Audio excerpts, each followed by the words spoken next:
Hello everybody, I'm Donovan Boyle, and hopefully you can actually understand me this time. I looked back at my old video and it was absolutely horrible. However, the good news is that character didn't save, so I have to now restart the entire thing, but I basically just worked up to the points that we left off last time. So, now begins the Mass Effect Genesis comic, which recaps Mass Effect 1, which is a good thing considering that, as I said in my other video, which probably nobody understood, Mass Effect 1 no longer works on the PC due to the new NVIDIA update. I don't know why, it's not compatible anymore.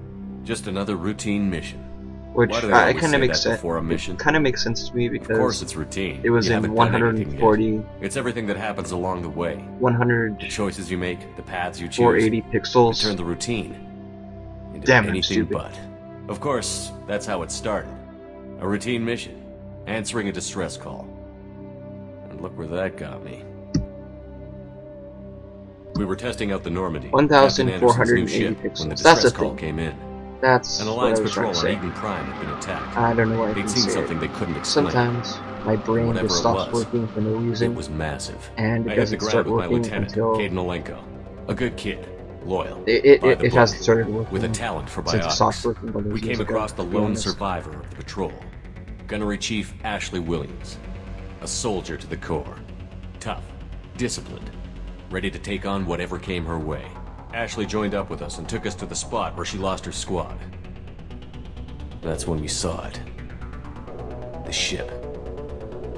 Like nothing I'd ever seen. It was massive, scorching the colony and everything around it as it blasted away. We followed the path of destruction to an artifact, a beacon left by a long-dead race called the Protheans.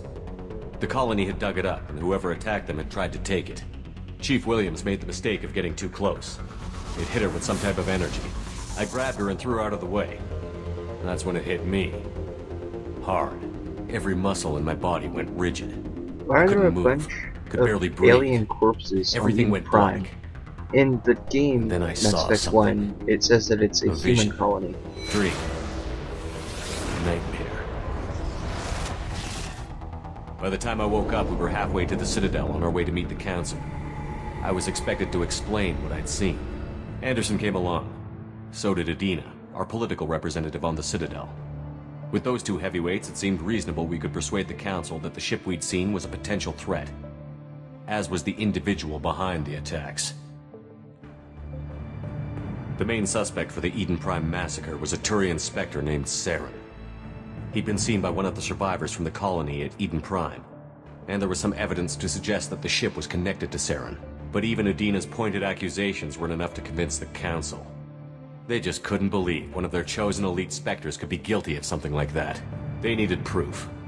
Which meant I needed proof. Moral of that story: Fortunately, never I trust a wasn't alone in my politician. search. Garrus, another Turian, wanted to help. A top agent for Citadel Security.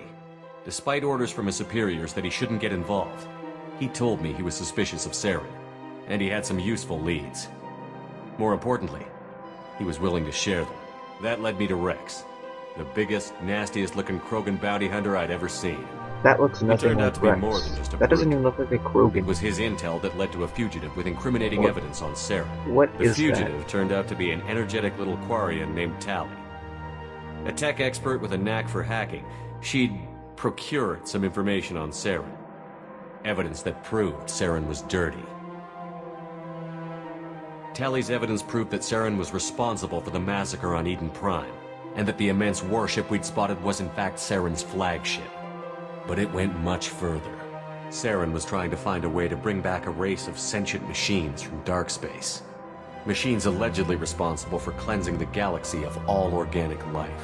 These Reapers were blamed for wiping out all life 50,000 years ago, including the Protheans, then disappearing back through the mass relays to dark space, leaving no trace they'd ever been. That explained why Saren was after the beacon, and it made some sense out of my visions. But not much else. We couldn't convince the Council that the Reapers were a threat, but they Because they're agreed Saren politicians. had to be stopped. They stripped him of his Spectre status and gave me the honor of becoming the first human Spectre. My first task? Bring down Saren. Anderson decided to stay behind, giving up his ship, the Normandy. He told me I would need it more than he would. He also pointed me in a direction. What a bro. Liara, a Prothean expert, adept in biotics, and maybe most importantly, daughter of Benezia, Saren's top lieutenant. And like most Asari, as beautiful as she is intelligent, and born with a unique ability to meld with other species. Liara was able to help me decipher some of the vision the beacon had given me. Nothing concrete, but it gave me some clues. And a new appreciation for the Asari. Her technique for accessing my vision was unexpected, but not at all unpleasant. Ashley was a little concerned about the connection I shared with Liara. As commander, I knew either relationship had the potential to interfere with the mission. Okay, now this is where you choose your Mass Effect 1 love interest, which I am a nice kind of guy, so I'm going to stick with that love interest. And I'm not going to choose Ashley because she's a racist, and annoys me just as much as Caden. So I'm going to choose Liara because she's cute, sweet, and very, very shy. Kind of like that. I told Liara about how I felt. Apparently she'd felt it too. But we agreed we wouldn't let it get in the way of our mission. Finding Saren. Thanks to Liara's help, we had our next lead. Benezia. Saren had taken her to Novaria, where he'd enslaved a dangerous race of insect-like creatures, the Rachni. He ordered Benezia to use the same technique Liara had used on me to extract information from the Rachni Queen. The Queen's drones were everywhere, and they weren't happy. We had to fight through hundreds of them to get to Benezia. By the time we arrived, Saren was gone. With the information, I tried to reason with Benezia, but Saren had indoctrinated her. He had somehow acquired the ability to control people's actions and wills. Benezia wouldn't surrender, and Liara was forced to watch her mother die in her arms. And I was left with an angry, dangerous Rachni Queen to deal with. She claimed her drones would do no harm if I released her. But the Rachni had terrorized the galaxy before. We followed him to the Citadel. It was intact, but heavily damaged. He had caught the Council fleets by surprise, and they were only now regrouping. And with Sovereign as his flagship, there was little hope the fleets could counterattack with enough strength to take back the Citadel. But Saren was done running, and I was done chasing him. As the Alliance and Citadel fleets battled Saren's army outside, I cornered the Turian bastard in the Citadel tower and confronted him. He died believing that the Reapers would save him. As I fought to regain control of the Citadel, the Council's flagship, the Destiny Ascension, fell under attack. Despite Saren's death, Sovereign and Saren's army continued to fight. The Council was aboard the Destiny Ascension, and they were requesting assistance. But I knew in order to help them, I would have to put our Human Alliance fleet in jeopardy. This is another choice where both choices are equally annoying. Well, not equally, because the Council that you start out with is slightly less annoying than the Council that you, that replaced the Council that were killed if you choose to kill them. So just save them so you'll be slightly less annoyed. It'll help keep your sanity, because, you know, that's one thing I know about is sanity. The Council had to be saved. They represented the hearts and minds of the galactic community. Without them, the fleets would be in disarray.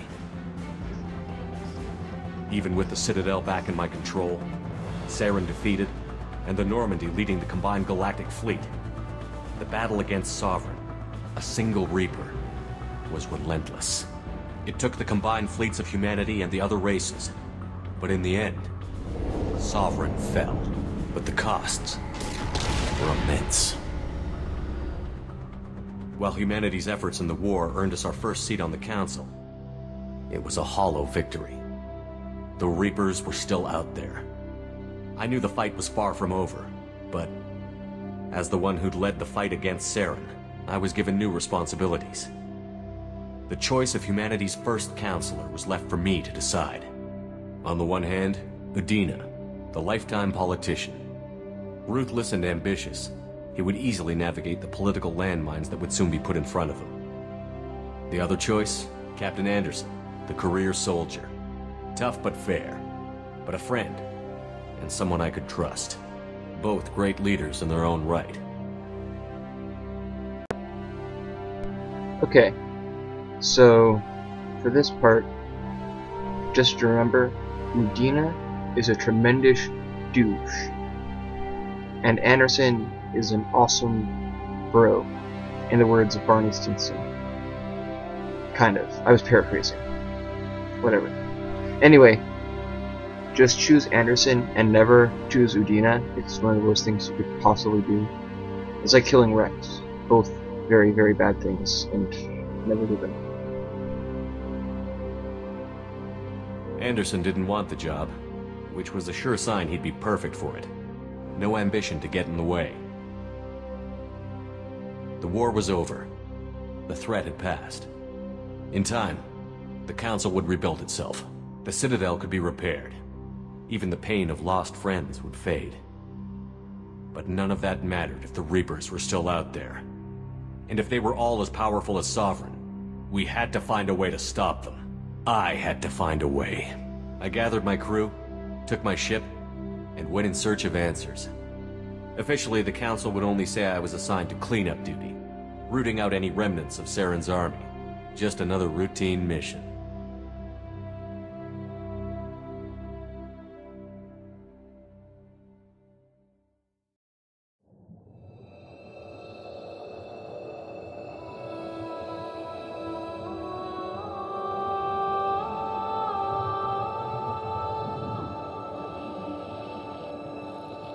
Commander Shepard has been recovered. The Lazarus Project will proceed as planned.